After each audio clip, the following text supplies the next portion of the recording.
അലൈക്കും ബഹുമാനപ്പെട്ട അധ്യാപകരെ, എന്റെ പ്രിയ സുഹൃത്തുക്കളെ, നാം ഇവിടെ ഒരുമിച്ച് കൂടിയത് മുഹമ്മദ് മുസ്തഫ സല്ലല്ലാഹു അലൈഹി വസല്ലമയുടെ ജന്മദിനം ആഘോഷിക്കുന്നതിന്റെ ഭാഗമായിട്ടാണ്. മുഹമ്മദ് നബി എന്ന അത്ഭുത പ്രതിഭാസത്തെ കുറിച്ച് പറയുകയാണെങ്കിൽ എത്ര പറഞ്ഞാലും പൂർണ്ണമാവാത്ത വാക്കുകൾ, എത്ര എഴുതിയാലും പൂർണ്ണമാവാത്ത വരികൾ, നൂറ്റാണ്ടുകൾ കൊണ്ട് ചെയ്തീർക്കേണ്ട കാര്യങ്ങൾ ഒരു മനുഷ്യനുള്ളിൽ ചെയ്തീർത്ത അതുല്യ പ്രതിഭ, അനാഥബാലയിൽ നിന്നും അറേബ്യയുടെ ഭരണാധികാരിയായി മാറിയ പുണ്യപ്രവാചകൻ. മക്കയിലെ പ്രമുഖോത്രമായിരുന്ന ഖുറൈശി ഗോത്രത്തിലെ ഹാഷിം കുടുംബത്തിലാണ് നബിയുടെ ജനനം. റബീഉൽ അവ്വൽ 12 തിങ്കളാഴ്ചയായിരുന്നു ലോകാനുഗ്രഹിയായി മാറിയ പുണ്യപ്രവാചകന്റെ ജന്മദിനം.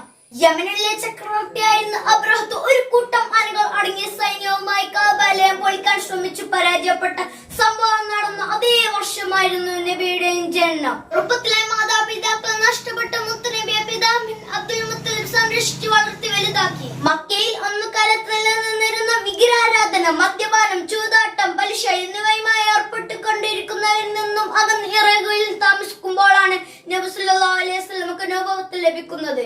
അനാഥർക്ക് തണലായും അഗതികൾക്ക് ആശ്രമമായി സത്യത്തിനൊപ്പം നിലകൊണ്ടു അജ്ഞതയിൽ നിന്ന് അറിവിലേക്കുള്ള വഴികാട്ടിയാൽ നബി സല്ലല്ലാഹു അലൈഹി വസല്ലമ ജീവിച്ചു. വിലമതിക്കാനാവാത്ത അറിവുകൾ ലോകജനതയ്ക്ക് സമ്മാനിച്ച 63-ാം വയസ്സിൽ നബി സല്ലല്ലാഹു അലൈഹി വസല്ലമ വഫാത്തായി. അറിയണം, നിങ്ങൾ ആ മഹാനായ മനുഷ്യനെ കുറിച്ച് പകർത്തണം നിങ്ങളുടെ ജീവിതത്തിൽ. അസ്സലാമു അലൈക്കും.